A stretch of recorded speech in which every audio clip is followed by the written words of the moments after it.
Welcome to the crash course on the backbone of coding, variables. Let's jump straight into what you need to know about storing data in any programming language. A variable is simply a named location in your computer's memory used to store data while your program is running. Think of it as a labeled container.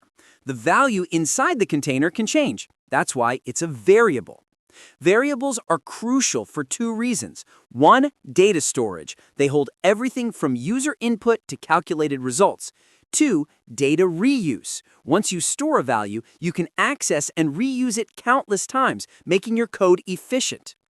We classify variables in several ways: by their identity and location, their data type, the language's typing rules, their scope, and their access level. Let's break these down quickly.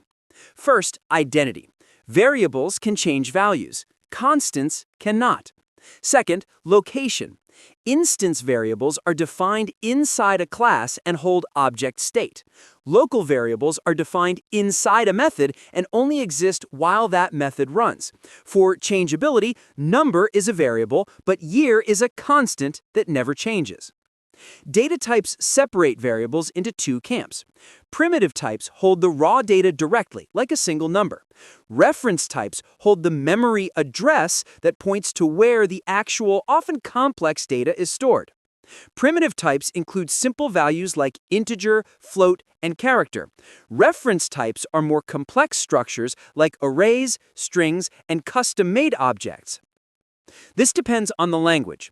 Statically typed languages like Java require you to explicitly state the type. Dynamically typed languages like Python infer the type at runtime, making coding faster, but type checking happen later. Scope is accessibility.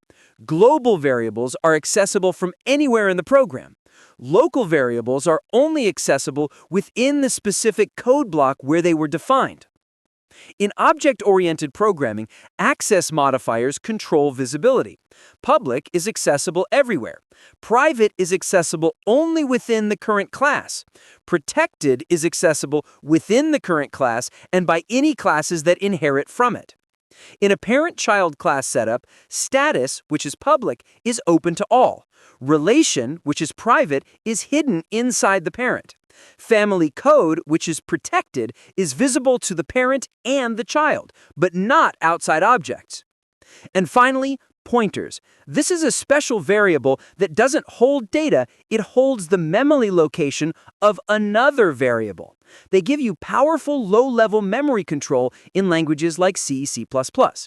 And that's the rapid tour of variables. Knowing these classifications will level up your coding in any language. Hit the like button if this helped, and thanks for watching.